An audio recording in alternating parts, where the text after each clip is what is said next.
ಇವತ್ತು 10 ಸಂಘಟನೆಗಳು ಇಡೀ ಭಾರತ ದೇಶದಲ್ಲಿ ಸೇರಿ ಮುಷ್ಕರವನ್ನು ಮಾಡ್ತಾ ಇದ್ದಾರೆ. ಅದು ಕೇಂದ್ರ ಸರ್ಕಾರದ ವಿರುದ್ಧ. ಕೇಂದ್ರ ಸರ್ಕಾರ ವಿರುದ್ಧ ಮಾಡ್ತಕ್ಕಂಥ ಈ ಸಂಘಟನೆಗಳಲ್ಲಿ ಕಮ್ಯುನಿಸ್ಟ್ ಪಕ್ಷದ ನೇತೃತ್ವದಲ್ಲಿರ್ತಕ್ಕ ಕಾರ್ಮಿಕ ಸಂಘಟನೆಗಳು, ಕಾಂಗ್ರೆಸ್ ನೇತೃತ್ವದಲ್ಲಿರ್ತಕ್ಕಂಥ ಕಾರ್ಮಿಕ ಸಂಘಟನೆಗಳು, ಇತರೆ ಪಾರ್ಟಿಯ ಕಾರ್ಮಿಕ ಸಂಘಟನೆಗಳು ಎಲ್ಲರೂ ಸೇರಿ ಜಾಯಿಂಟ್ ಕಮಿಟಿ ಮಾಡಿದ್ದಾರೆ ಭಾರತ ದೇಶದ ಮಟ್ಟದಲ್ಲಿ. ಅವರು ಇವತ್ತು ಕರೆ ಕೊಟ್ಟಿದ್ದಾರೆ.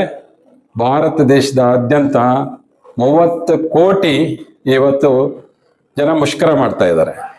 ಇಲ್ಲಿ ಬ್ಯಾಂಕ್ನವ್ರು ಮಾಡ್ತಾ ಇದ್ದಾರೆ, BSNL ಅವ್ರು ಮಾಡ್ತಾ ಇದ್ದಾರೆ, ಪೋಸ್ಟ್ ಆಫೀಸ್ನವ್ರು ಮಾಡ್ತಾ ಇದ್ದಾರೆ, ಮತ್ತೆ ರಾಜ್ಯ ಮಟ್ಟದಲ್ಲಿ ಒಂದಷ್ಟು ಬೇರೆ ಬೇರೆ ಕಂಪನಿಗಳ ಕಾರ್ಮಿಕರು ಎಲ್ಲರೂ ಸೇರಿ ಈ ಮುಷ್ಕರ ಮಾಡ್ತಾ ಇದ್ದಾರೆ.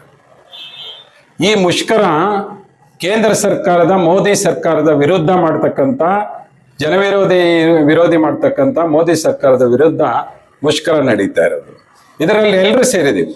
ನಾವು ಕಾಂಗ್ರೆಸ್ ಪಾರ್ಟಿಯಿಂದ INTC state anganwadi state president ಆಗಿ ನಾನು ಭಾಗವಹಿಸಿದ್ದೀನಿ. ಕಮ್ಯುನಿಸ್ಟ್ ಪಕ್ಷದಲ್ಲಿ ನೇತೃತ್ವ ಇರ್ತಕ್ಕಂಥ ಕಾರ್ಮಿಕ ಸಂಘಟನೆಗಳು ಬಂದು ಭಾಗವಹಿಸಿದ್ದಾರೆ. ಎಲ್ಲರೂ ಸೇರಿ ಮಾಡ್ತಕ್ಕಂಥ ಈ ಸಂಘಟನೆ ಇದು ಕಾಂಗ್ರೆಸ್ ಕಮ್ಯುನಿಸ್ಟ್ ಯಾರೋ ಒಬ್ಬೊಬ್ಬರು ಮಾಡ್ತಕ್ಕಂಥದ್ದಲ್ಲ. ಇದು ಎಲ್ಲರೂ ಮಾಡ್ತಕ್ಕಂಥ ಈ ಹೋರಾಟ ಮೋದಿ ಸರ್ಕಾರದ ವಿರುದ್ಧ, ಜನವಿರೋಧಿ ನೀತಿಯ ವಿರುದ್ಧ.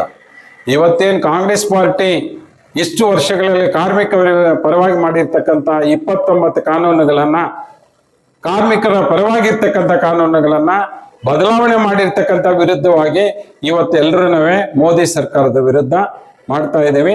ಮತ್ತೆ 29 ಕಾನೂನು ಕಾಂಗ್ರೆಸ್ ಏನ್ ಮಾಡಿತ್ತು ಕಾರ್ಮಿಕರ ಪರವಾಗಿ ಅವು ಉಳಿಬೇಕು ಅಂತಕ್ಕಂಥ ಕೂಗಿನ ಹಿನ್ನೆಲೆಯಲ್ಲಿ ಇವತ್ತು ಮುಷ್ಕರ ಮಾಡ್ತಾ ಇದ್ದೀವಿ. ಅದೇ ರೀತಿ ಏನು 75ರಲ್ಲಿ ಇಂದಿರಾ ಗಾಂಧಿ ತಂದಂತ ಅಂಗನವಾಡಿ ಸ್ಕೀಮ್ ಅಲ್ಲಿ ಇವತ್ತು 28 ಲಕ್ಷ ಜನ, 14 ಲಕ್ಷ ಸೆಂಟರ್ಸ್ ಇವತ್ತು ದೇಶದಲ್ಲಿ ಬೆಳೆದಿದೆ.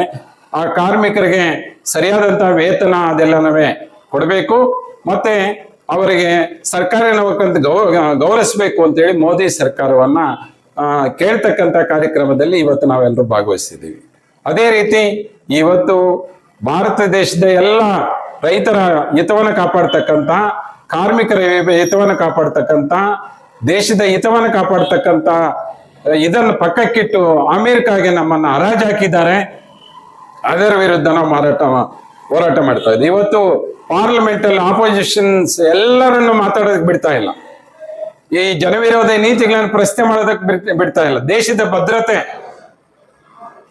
ನರವಣೆಯವರ ವರದಿಯನ್ನ ಮೇಜರ್ ಅದನ್ನು ಜಾರಿ ಮಾಡಬೇಕು, ಅದನ್ನು ವಿವರಿಸಬೇಕು ಅಂತಂದ್ರೆ ಬಿಡ್ತಾ ಇಲ್ಲ. ರಾಹುಲ್ ಗಾಂಧಿಯನ್ನ ಮಾತಾಡೋದಕ್ಕೆ ಬಿಡದೆ ಇರ್ತಕ್ಕಂಥ ಸ್ಪೀಕರ್ ವಿರುದ್ಧ ಇವತ್ತು ಅವಿಶ್ವಾಸ ತೀರ್ಮಾನ ಬಿಟ್ಟಿದ್ದಾರೆ.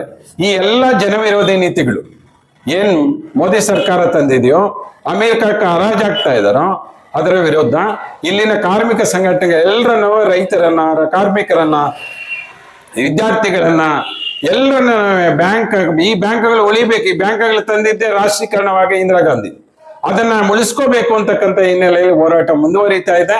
ಆ ಹೋರಾಟದಲ್ಲಿ ನಾವು ಮುಳಬಾಗಿಲಲ್ಲಿ ಜಂಟಿ ಹೋರಾಟ ಭಾಗವಹಿಸ್ತೀವಿ.